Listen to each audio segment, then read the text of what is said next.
This is the form that you're going to use to request information from the HOA. HOA is not required to provide you with any documents unless you make the request. If you make the request, by law, they are required to give you the documents that are requested within 10 calendar days of your request. So if you have a listing that involves a condominium, it behooves you to make the request early. The earlier that you make the request, the better it is. Because you do not have to wait until you receive the first offer to make the request. You can make the request as soon as your listing agreement is signed.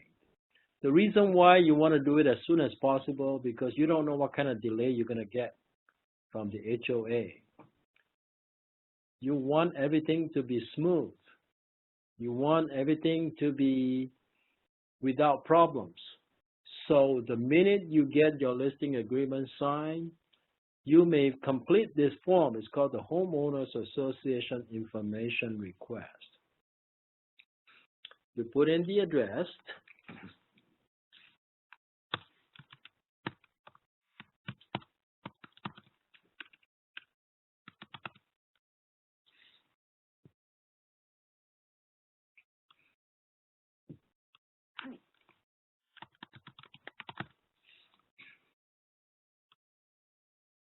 Okay, so the system gave me the information. Property address, and then owner of property. So use this, basically put your seller's information here, whatever your seller's names are. And then for the owner's mailing address, if the owner does not live there, chances are their address is different from the property address. So please go ahead and put a different address here if the mailing address is different from the property address. And then it says here, pursuant to California Civil Code 4525 and 4530, and the request of seller. Upon receipt of this request, please provide on forms HOA2 and HOA3 an estimate of fees that will be assessed for providing the requested documents. And 2, within 10 calendar days from the date of this request, please provide to seller the items or information listed on HOA2 and HOA3 at the mailing address indicated above, or to a different address. For example, if it's the listing agent that is requesting it, sometimes instead of mailing the information to the listing agent, the seller has the option of having the documents provided to the listing agent. That can be arranged, okay? And then the person signing this form can be either the seller or the listing agent.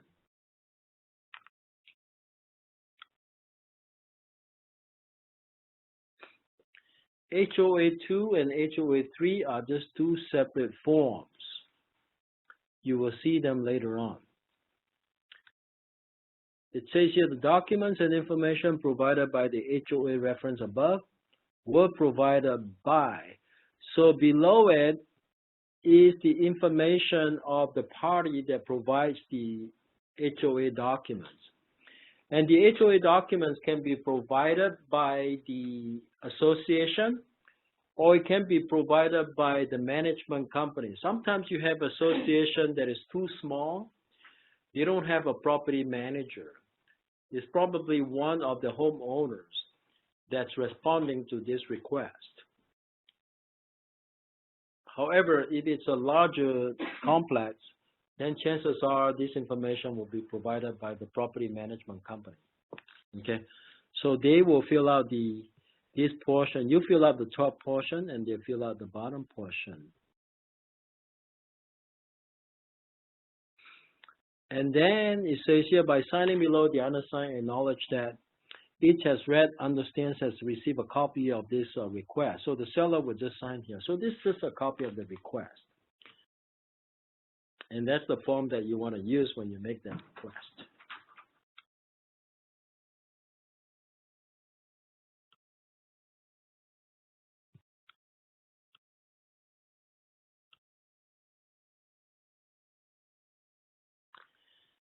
Over here, we have two other forms. We have the charges for required HOA documents, and then we have charges for non-statutory HOA documents. The difference between the two is that the required ones are required by the law. And then the non-statutory, they are not required by the law. However, the buyer may want certain things to evaluate whether to buy the condominium. So you got two different forms to fill out, one for required, one for non-required. Let's look at the required one.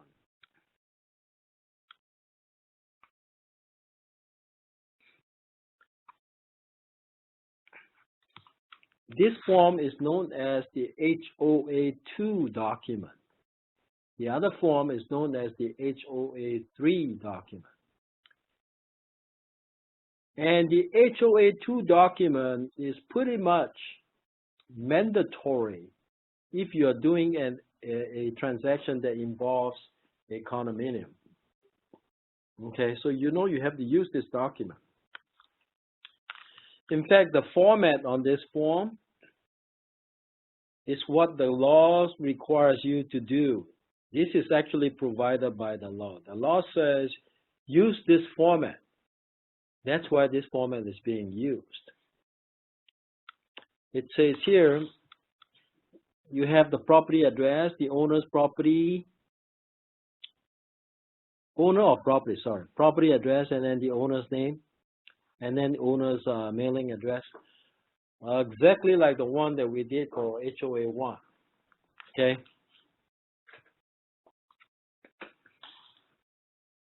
It says here the seller may, in accordance with section 4530 of the Civil Code, provide to the prospective purchaser at no cost current copies of any document specified by section 4525 that are in the possession of the seller. So there are certain documents that are required by law to be provided to the buyer. There are 10 categories. We will be going through each category today.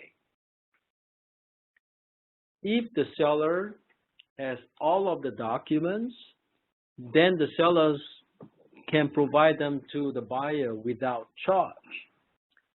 But I can tell you though, that is highly unlikely. In fact, I've never seen the seller having all of the documents. No way the seller is going to have it, all of it. So you know it will not involve entirely the seller. You have to involve the HOA or the property manager. Here. And then you will need to provide the provider's name.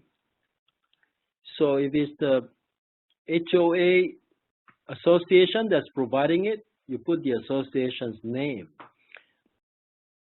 If it's association that's doing it, then chances are it's the president name that's going to be mentioned. However, if it's a property manager for the association, most likely you will say agent right here.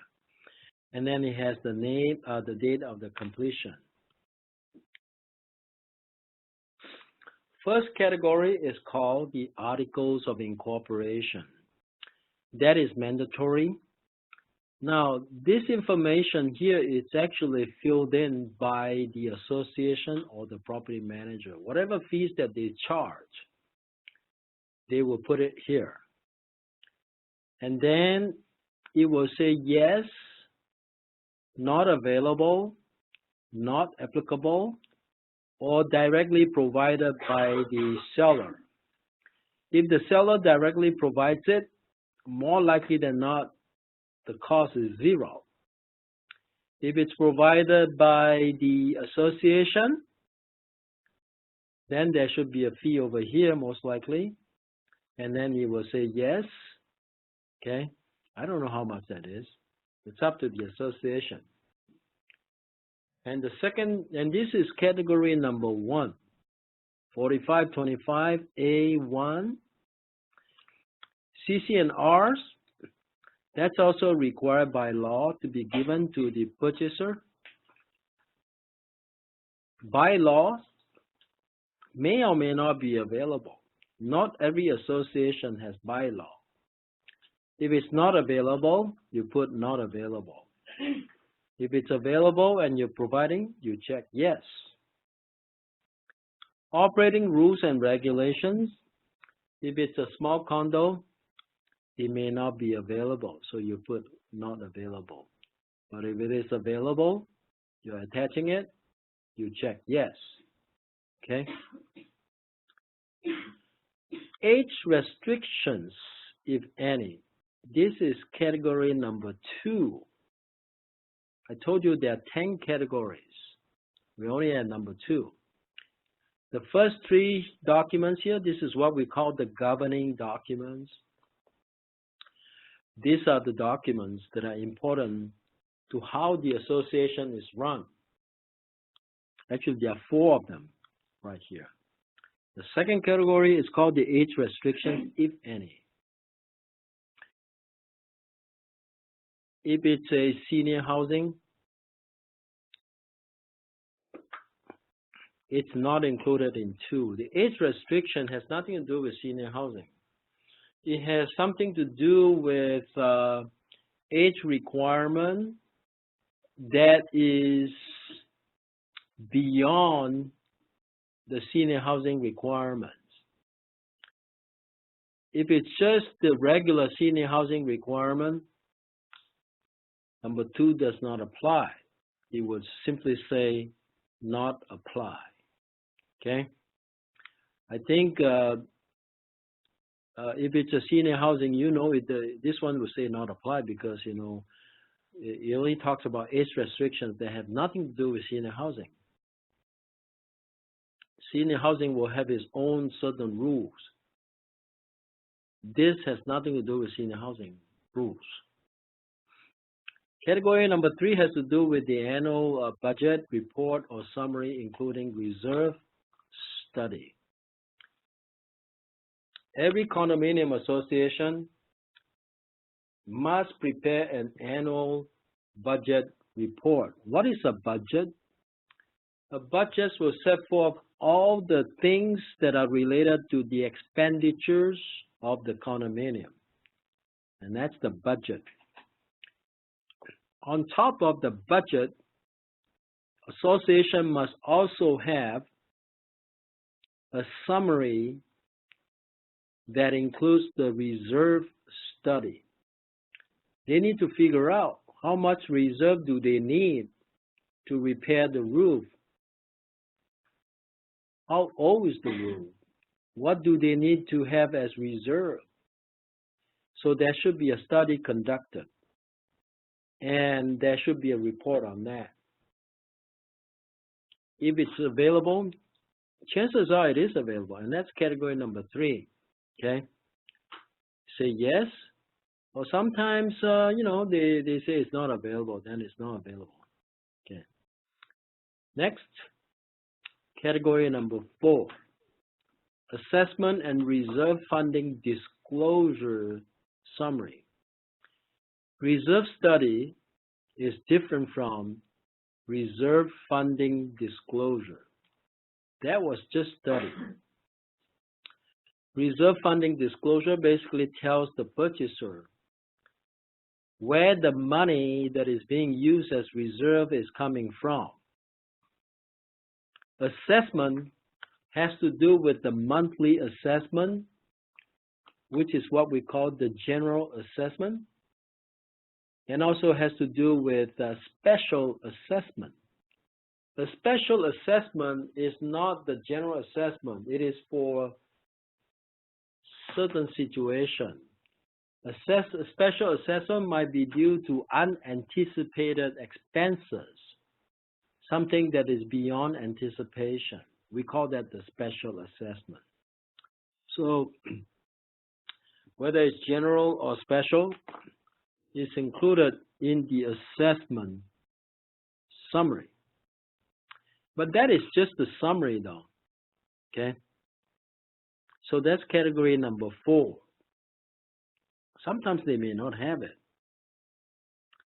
Next is financial statement review. That is number 3. This one goes along with the annual budget report. It's just a financial statement of the association.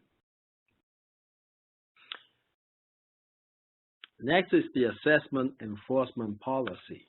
What that means is that what does the association do to enforce the assessment? In case somebody doesn't pay the assessment,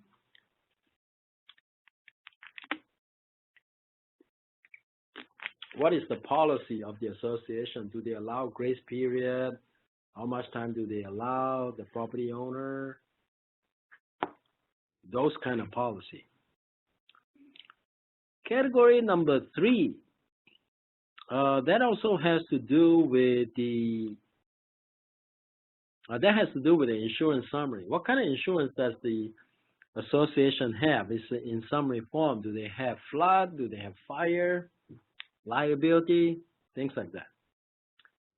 Next, it's called the special assessment. Number 4, it's a special assessment. It's not a regular assessment. And that is actually part of this one, number 4. This is all in the same category. And then emergency assessment. Emergency assessment is when there's an emergency that arose that was not anticipated, that requires extra funds to be collected from the individual homeowners. That's called the emergency assessment. Category number 4, other unpaid obligation of seller. If the seller owes the association money, that is the seller's obligation that is not paid, that is not technically assessments, it will be under this category. The next one is called the approved changes to assessments. It's under 4 and 8. Let me tell you what approved changes to assessment means. Say, for example, currently the association, the assessment is $350. However, the board of directors or the homeowners have voted to increase the assessment to $380, which is to be effective on April 1st, 2018. And when the property is in escrow, these changes to the assessment from $350 to $280 must be disclosed to the buyer. So if you are a buyer, you can anticipate that you might receive information like that during the escrow. If there was a vote to increase the assessment, it must be disclosed to the buyer. Okay? It is called the approved changes to assessments. Approved but not implemented yet. Right? So it's under 4 and 8. Next one is called the settlement notice regarding common area defects. Who is responsible for maintenance of the common area in a condominium? It's the HOA. So if you have construction defect in a common area, structure is a common area. Roof is a common area. So if you have a defective roof, that's the association's problem. And if the association sues the developer and they reach a settlement agreement, then there may be notice of settlement regarding common area defects. If you see a notice of settlement in the preliminary title report, do not be alarmed. All that means is they are required by law to tell the purchaser of any settlement they have reached with the developer for the repair of any defects in a common area.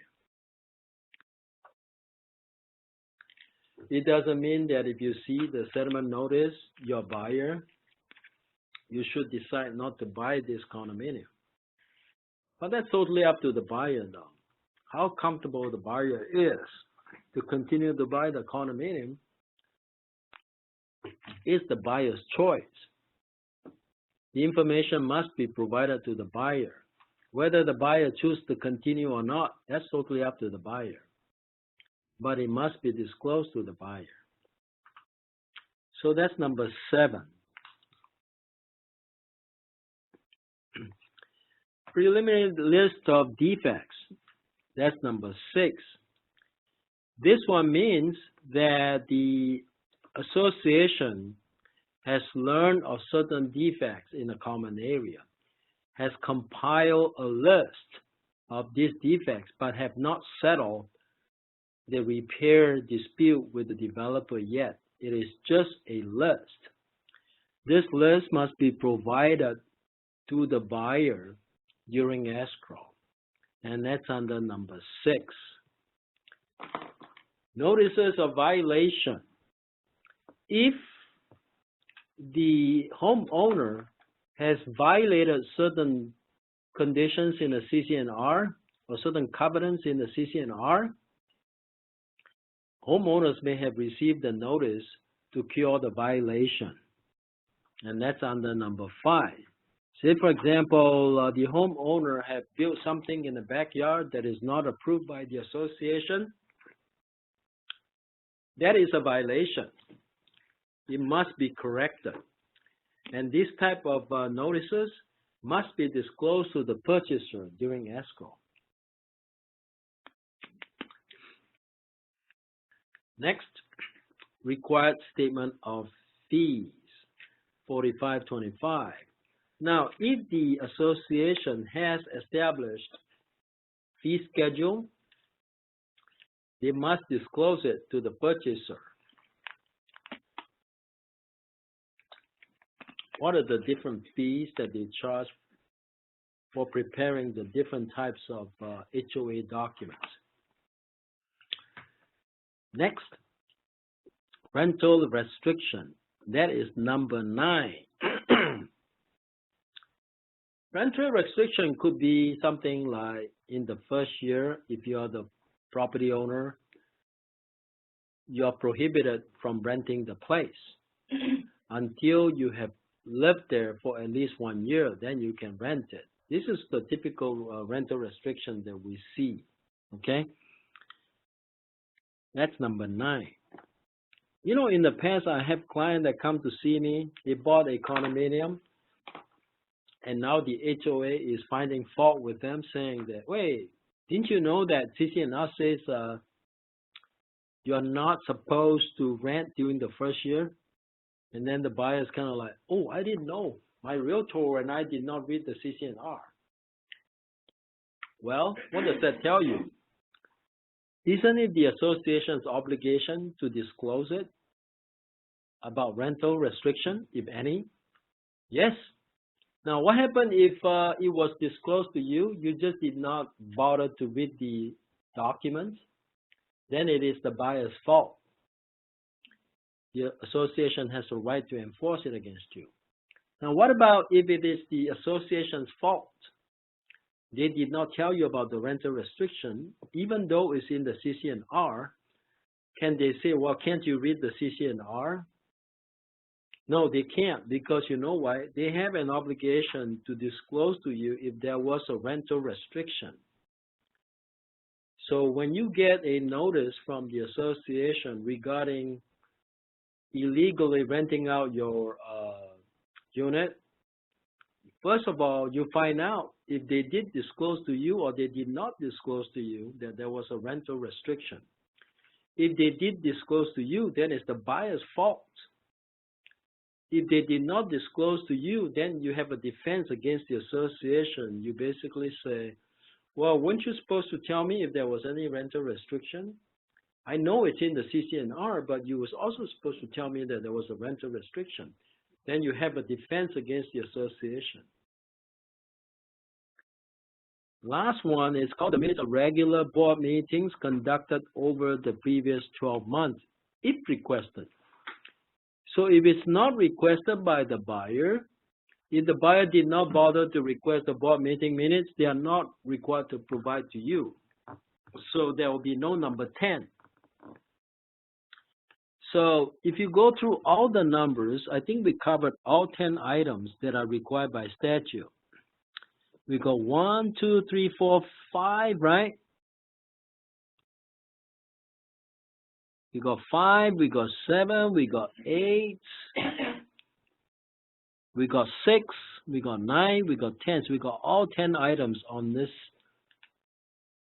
mandatory requirement. All right, if you have a question, I'll rephrase it for everybody. What's your question? Okay, so this question is for the fees for the all HOA documents paid by sellers usually. So the question is, if it's a statutory required documents, who pays the fees? Always the seller, never the buyer. If it's required by statute. All of these are required by statute. Always the seller will pay it. Okay? Buyer never have to pay it. In fact, if you read the car form, you don't even have a choice. It says seller pays. So I had the situation when I actually asked the HOA documents to be nice, and then when we've been in the contract, they say we're going to give them to you later, but there's like already like fast time.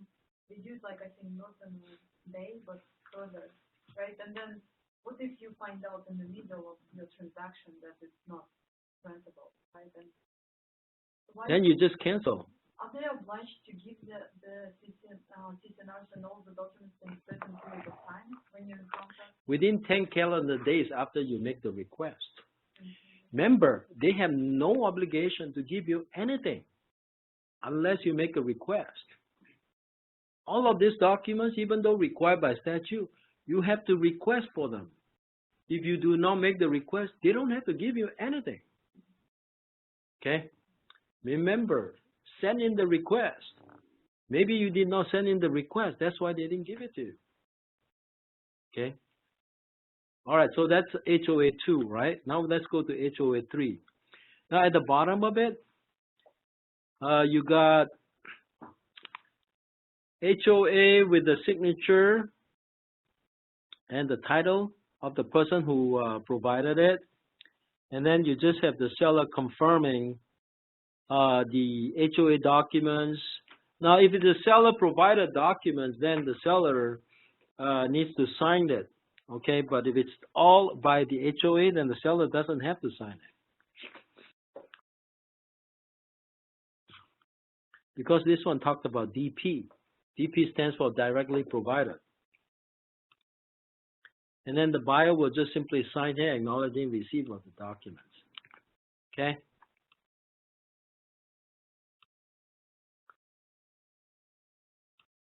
All right, last form, which is the HOA 3, okay? So we're going to go to HOA 3.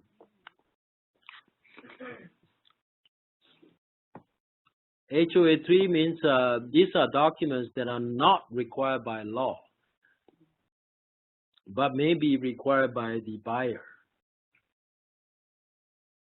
For instance, pending anticipated claims or litigation by or against HOA. There is nothing in law that requires the HOA to provide this information to the buyer. However, a buyer may make a request to the HOA to provide these documents. If you are a buyer, would you be interested to find out if there's a lawsuit against the HOA? You might be, because that may affect your HOA dues in the future. If there is a lawsuit, more money is needed to fund the lawsuit, it will be under special assessment. It's no fun being hit with the special assessment, I tell you that. Okay? I hate it whenever they assess you with a special assessment. And you're like helpless. You can't do anything. You can't challenge, anything. It is what it is. Okay? Number of designated parking spaces. Again, documents like that is not required by law, but you may ask for it.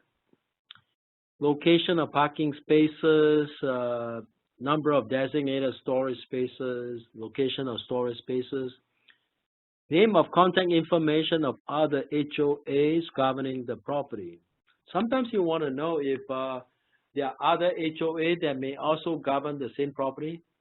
Now, sometimes you may come across properties that is governed by more than one HOA.